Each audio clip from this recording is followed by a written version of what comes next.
دا سوال د هر انسان په ذهن کې دا وای که چیرته مونږ یو نیک کار کوو د یو اراده وکړو هغه اراده باندې مونږ ته الله تعالی ثواب راکوي او کنه یا که چیرته مونږ داسې چې د یوې د ګناه کار اراده وکړو آیا په هغه اراده باندې مونږ الله تعالی نیسي او کنه نیسي تفصیل واوره ان شاء الله د تاسو به ټول اشکالات ختم شي په دې باندې د ما ډېر کلیپونه دي نو هغه ټول کلیپونه ان شاء الله تاسو کله سره جمع کړئ دا د تاسو ټوله موضوع به حل شي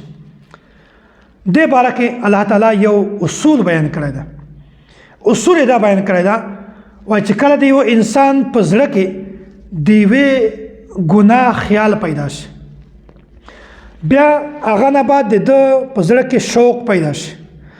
شوق نه بعد دی دا اراده وکړي چې ما دا د ګناه کار کړی وی تر هغه وخته پورې په دغه اراده باندې الله تعالی دا کس نه نیسي چې کله دغه اراده عزم وکړي چې آیا دا کار و زه خامخا کوم یا دا ګناه کار دا انسان وکړي الله تعالی فرشتو ته وایي دغه انسان ګناهونه ولیکه بیا الله تعالی دا انسان په دې ګناه باندې نیسي نو صرف اراده صرف شوق په دا باندې الله تعالی دا انسان کله هم نه نیسي الله تعالی څومره موږ ته سہولت را کړی ده او چې کله یو سړی د نیکۍ کار اراده وکړي اراده کولو سره سره د وخته پورې د عزم جوړ شوی نه وي پخه اراده نه وي جوړه شوې صرف په زړه کې د یغه نیک کار اراده وکړي فکر وکړي سوچ وکړي نو الله تعالی دغه اراده باندې هم دغه انسان ته نیکۍ ورکوي یو سړی دا اراده وکړه چې الله تعالی ماته مال راک الله تعالی زه مالدار کړم د الله تعالی په لار کې به زه دومره پیسې صدقه کوم طالبانو ته به ورکوم غریبانو ته به ورکوم مسکینانو ته به ورکوم دینی ادارو باندې به لګوم نو صرف دا نیت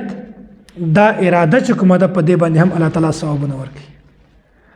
بیا چې دا انسان هغه کار وکړي بیا الله تعالی خو نور هم زیات ثوابونه په ورکوي نو چې کله د ګناه کار سړی اراده وکړي په دې باندې الله تعالی انسان نه نیسي چې کله د نیکۍ کار سړی اراده وکړي الله تعالی په دغه اراده باندې هم الله تعالی اجرونه ورکوي څومره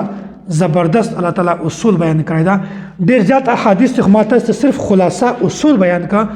چې کله هم سړی د نیکۍ کار اراده وکړي په دې باندې الله تعالی دا سړی نه نیسي تر هغه وخت پورې چې څو پورې د پوخ عزم یا کار یې کړی نه وي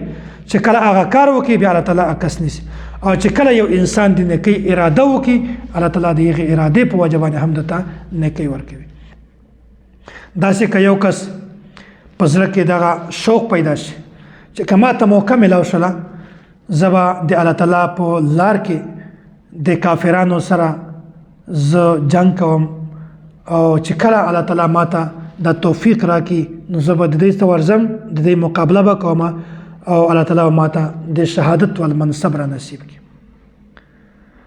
بیا وایي که چېرته پیغمبر علیه الصلاة والسلام دا روایت ته صحیح مسلم کې هم ده او سنن ابن ماجه سنن ترمذی سنن ابو داود کې هم موجود ده من سأل الشهادة بصدق بلغه الله منازل الشهداء وإن مات على فراشه نو وایي که دا کس چېرته په خپله بستره باندې هم ولې نشي مړ الله تعالی د دغه مقام د شهدا مقام ته رسوي څومره غټ فضیلت دا صرف په دې وجه چې سړی اراده وکړي نو نیک عمل کې چې صرف اراده وکړي هغې ارادې په وجه باندې هم الله تعالی تا ته نیکۍ درکوي